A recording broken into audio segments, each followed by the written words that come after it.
নমস্কার, আমার আজকের ভিডিওতে আমি থ্রি ডাইমেনশনাল জিওমেট্রির একটা গুরুত্বপূর্ণ প্রবলেম সেটা নিয়ে আজকে আলোচনা করব। প্রবলেমটা আমি স্ক্রিনে রেখেছি। প্রবলেমটা হচ্ছে এরকম: find the possible octants where the point x, y, z may lie for each of the following conditions. কন্ডিশনগুলো কি দিয়েছে? একটা কন্ডিশন দিয়েছে x minus y equal to zero, অর্থাৎ x minus y equal to যদি জিরো হয় তাহলে এই পয়েন্টটা x, y, z এই পয়েন্টটা কোন অক্টেন্টে, কোন সম্ভাব্য অক্টেন্টে থাকতে পারে। ঠিক একইভাবে সেকেন্ড কন্ডিশনটা দিয়েছে y plus Z equals to যদি জিরো হয় তাহলে এই পয়েন্টটা x, y, z সেটা কোন অক্টেন্টে থাকতে পারে সেটা আমাকে বের করতে হবে। তো এটা বের করার জন্য প্রথমে আমাকে জেনে নিতে হবে অক্টেন্ট ব্যাপারটা কি। অক্টেন্ট ব্যাপারটা জানার জন্য আমি এখানে একটা ছবি শো করছি। ছবিটা এরকম থ্রি ডাইমেনশনাল জিওমেট্রির ছবি। ঠিক আছে, তো ছোটবেলায় আমরা টু ডাইমেনশনাল জিওমেট্রি যখন পড়তাম তখন দুটো অক্ষ থাকতো, একটা প্লেনের উপর দুটো অক্ষ, এক্স অক্ষ এবং ওয়াই অক্ষ, তারা পরস্পরকে ও বিন্দু, ও ছিল মূল বিন্দু, সেই মূল বিন্দুতে লম্বভাবে একে অন্যকে ছেদ করত, যার ফলে যে প্লেনটাতে ওরা থাকতো সেই প্লেনটা চারটে ভাগে ভাগ হয়ে যেত। সেই ভাগগুলোকে আমরা বলতাম কোয়াড্রেন্ট। টোটাল চারখানা ভাগ হতো, সেই জন্য নাম দেওয়া হতো কোয়াড্রেন্ট। কোয়াড্রেন্ট মানে কোয়াড মানে হচ্ছে ফোর, তো সেই কোয়াড্রেন্ট নাম ওখানে দেওয়া হতো। ঠিক একইভাবে যখন আমি থ্রি ডাইমেনশনাল স্পেসে আসি তখন তিনটে অক্ষ থাকে, এক্স অক্ষ, ওয়াই অক্ষ এবং জেড অক্ষ, যারা পরস্পরকে ও মূল বিন্দুতে লম্বভাবে ছেদ করে, যার ফলে যে থ্রি ডাইমেনশনাল স্পেসটা হয় সেটা টোটাল আটটা ভাগে ভাগ হয়ে যায়। এখানে আমি এই যে এক্স ও ওয়াই যে প্লেনটা আছে সেটাকে এক্স ওয়াই প্লেন বলি, কোঅর্ডিনেট প্লেন বলা হয়, এক্স ওয়াই প্লেন। ঠিক একইভাবে এখানে এক্স জেড প্লেন এটাকে বলা হয় এক্স জেড প্লেন, যেটা হচ্ছে এক্স ও ওয়াই, এক্স ও জেড জেড প্লেনটা এক্স জেড প্লেন, এবং আরেকটা প্লেন আছে কোঅর্ডিনেট প্লেন, সেটা হচ্ছে ওয়াই জেড প্লেন। ঠিক আছে, যেটা হচ্ছে ওয়াই ও জেড প্লেন, এই জায়গাটা, এই সাদা অংশটা দিয়ে যেটা দেখানো হয়েছে।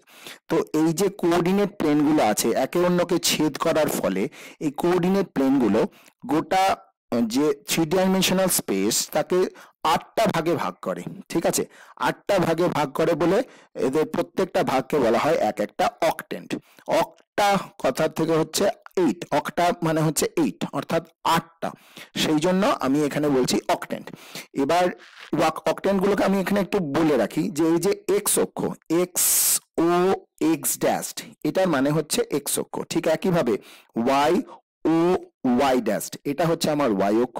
ঠিক একইভাবে জেড ও জেড ড্যাশ, এটা হচ্ছে আমার জেড অক্ষ। এবার যখন ও থেকে এই দিকে আসছি এক্স এর দিকে, রাইট হ্যান্ডেড সিস্টেমে, এইটা হচ্ছে এক্স কোঅর্ডিনেটের পজিটিভ ডিরেকশন। ঠিক একইভাবে ও থেকে যদি পিছন দিকে অর্থাৎ ওই দিকে যায় এক্স ড্যাশের দিকে, তখন আমরা বলবো সেটা হচ্ছে এক্স কোঅর্ডিনেটের নেগেটিভ ডিরেকশন।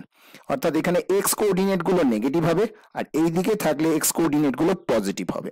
ঠিক একইভাবে যদি কোনো পয়েন্ট ও থেকে এই ডান দিকে ওয়াই এর দিকে যায় তাহলে সেটা হচ্ছে ওয়াই কোঅর্ডিনেটটা সেখানে পজিটিভ হবে, সেটা ওয়াই কোঅর্ডিনেটের পজিটিভ ডিরেকশন।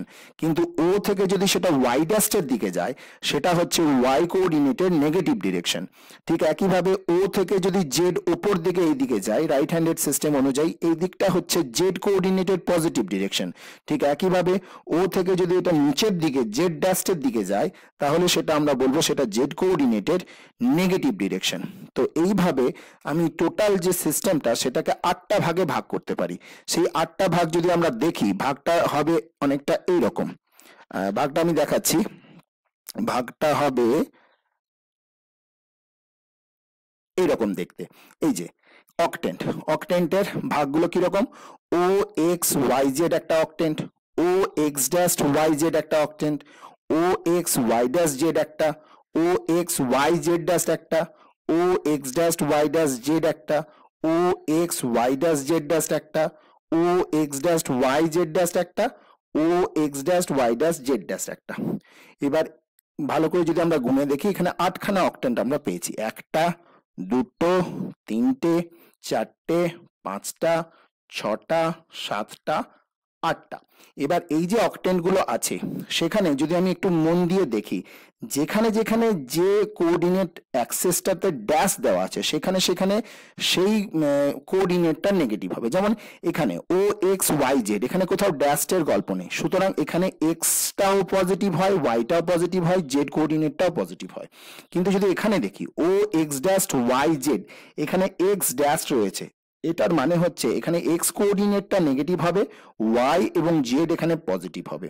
আবার যদি এইটা লক্ষ্য করি, এখানে ওয়াইটা ড্যাশ আছে, তার মানে এখানে বুঝে যাচ্ছি যে এখানে এক্স ড্যাশটা পজিটিভ আর জেড ড্যাশ সরি এক্স কোঅর্ডিনেটটা পজিটিভ এবং জেড কোঅর্ডিনেটটা পজিটিভ, কিন্তু ওয়াই কোঅর্ডিনেটটা এখানে নেগেটিভ হবে যেহেতু ওয়াই ড্যাশ আছে। ঠিক একইভাবে এখানে জেড ড্যাশ থাকার জন্য জেড কোঅর্ডিনেটটা নেগেটিভ, এক্স আর ওয়াই কোঅর্ডিনেটটা পজিটিভ।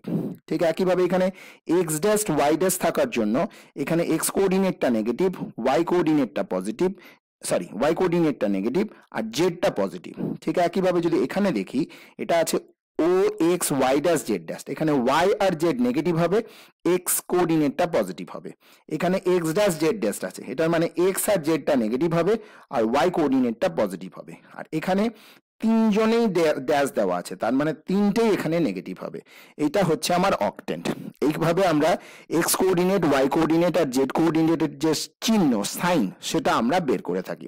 এবার এটা কাজে লাগিয়ে আমরা খুব ইজিলি এই যে প্রবলেমটা আমাকে দিয়েছে, যে প্রবলেম আমাকে বলেছে যে find the possible octants where the point x, y, z may lie for each of the following conditions। প্রথম কন্ডিশনটা যদি আমি দেখি, x minus y is equal to 0, এটার মানে হচ্ছে x equal to y, অর্থাৎ x equal to y হওয়ার মানে হচ্ছে x কোঅর্ডিনেটের যে সাইনই থাকবে y কোঅর্ডিনেটের সেই সাইনই থাকবে।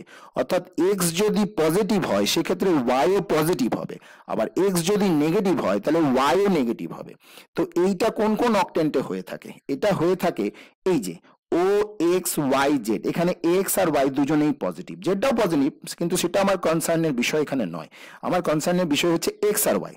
যেহেতু এক্স আর ওয়াই কে আমার সেম ডিরেকশন সেম সাইনের হতে হবে, সেই জন্য এক্স ও এখানে পজিটিভ, ওয়াই ও এখানে পজিটিভ। তাহলে এই যে পয়েন্টটা এক্স ওয়াই জেড পয়েন্টটা, সেটা এই অকটেন্টে থাকতে পারে, সম্ভাব্য। ঠিক আছে, থাকবেই বলছি না, থাকতে পারে। ঠিক আছে, একটা সম্ভাবনা ও এক্স ওয়াই জেড। ঠিক একইভাবে এইখানে ও এক্স ওয়াই জেড ড্যাশে ওখানে থাকতে পারে, যদিও এখানে জেডটা নেগেটিভ, কিন্তু সেটা তো আমার আলোচ্য বিষয় নয়। আমার আলোচ্য বিষয় হচ্ছে এক্স আর ওয়াই। এখানে এক্স আর ওয়াই দেওয়া আছে, তার মানে এখানে এক্স কোঅর্ডিনেটটা পজিটিভ, ওয়াই কোঅর্ডিনেটটা পজিটিভ, অর্থাৎ এক্স এবং Y same direction, same sign. ঠিক একইভাবে এইটা যদি দেখি O X dash Y dash Z, এটার মানে হচ্ছে এখানে এক্স নেগেটিভ, ওয়াই নেগেটিভ, জেডটা পজিটিভ, কিন্তু সেটা আমি নিয়ে ভাববো না, আমি এক্স ড্যাশ আর ওয়াই ড্যাশ নিয়ে ভাববো। আমাকে চাই কি এক্স আর ওয়াই এর সেম সাইন চাই। এখানে এক্স ড্যাশ ওয়াই ড্যাশ দেওয়ার অর্থ হচ্ছে এক্সটাও এখানে নেগেটিভ, ওয়াইটাও নেগেটিভ, তাহলে এই অকটেন্টেও কিন্তু পয়েন্টটা থাকতে পারে। আর একটা পয়েন্ট আছে O X dash Y dash Z dash, অর্থাৎ এখানে এক্সটাও নেগেটিভ, ওয়াইটাও নেগেটিভ, জেডটাও নেগেটিভ, জেডটা যা খুশি হোক, কিন্তু এক্সটা আর ওয়াইটা নেগেটিভ আছে, মানে দুজন সেম সাইনের আছে, তাহলে এই অকটেন্টেও এই পয়েন্টটা থাকতে পারে। এই চারটে octant O X Y Z, O X Y Z dash, O X dash Y dash Z আর O X dash Y dash Z dash, এই চারটে অকটেন্টে আমার এই পয়েন্টটা থাকতে পারে এক্স ওয়াই জেড, যখন এই কন্ডিশনটা স্যাটিসফাইড হবে, x minus y equal to 0। ঠিক আছে, এটা হচ্ছে তাহলে 4, hence the point may lie in any one of the following 4 octants. এই চারটে অকটেন্টের মধ্যে কোনো একটাতে থাকতে পারে, এটা আমরা অনুমান করছি। বাকিগুলোতে থাকতে পারে, থাকতে পারবে না। কারণ কি? তো আবার একবার বলে নিচ্ছি যে x minus y equal to 0, তাহলে এক্স ইকুয়াল টু ওয়াই পাবো, অর্থাৎ এক্স আর ওয়াই সেম সাইন হতে হবে। তার মানে এই যে চারটে অকটেন্ট আমি বলেছি, এই চারটে অকটেন্টে এই বিন্দুটা থাকতে পারে। এবার এই চারটে অকটেন্ট ছাড়া অন্য কোনো অকটেন্টে থাকতে পারে? উত্তর হচ্ছে না। যদি আমি বলি ও এক্স ড্যাশ ওয়াই জেড, এখানে এক্স ড্যাশ বললাম আর ওয়াই এর কিন্তু ড্যাশ বলি নাই, সেরকম যদি বলি সেই অকটেন্টে কিন্তু এই পয়েন্টটা থাকবে না, তার কারণ এখানে এক্স এর সাইন নেগেটিভ, ওয়াই এর সাইন পজিটিভ, তো সেক্ষেত্রে এক্স ওয়াই জেড পয়েন্টটা কিন্তু থাকতে পারে না। তো আমি তাহলে এখান থেকে চারটে অকটেন্ট এখান থেকে বলতে পারছি যে চারটে অকটেন্টে এই পয়েন্টটা থাকতে পারে।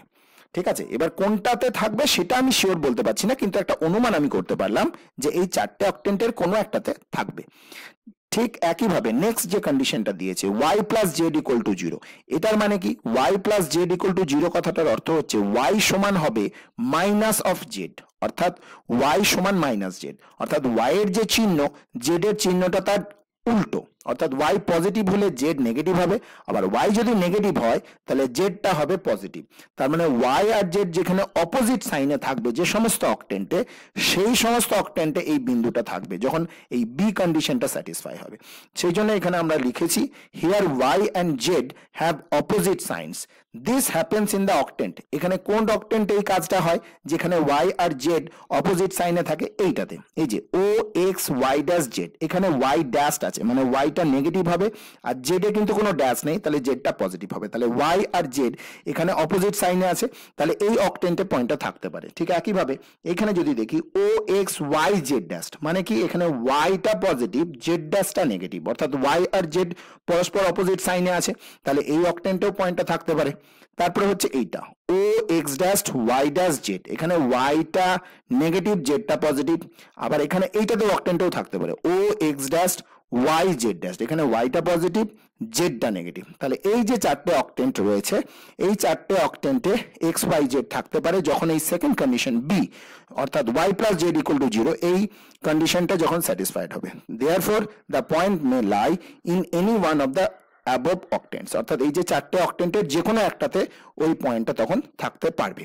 এইভাবে আমরা কন্ডিশন দেখে দেখে, সাইন দেখে দেখে কোনো একটা পয়েন্ট কোন কোন অকটেন্টে, কোন কোন সম্ভাব্য অকটেন্টে থাকতে পারে তার একটা অনুমান, তার একটা গেসিং আমরা করতে পারি। তো আশা করি এটা বোঝা গেছে, সবাই বুঝতে পেরেছে। ধন্যবাদ, থ্যাংক ইউ।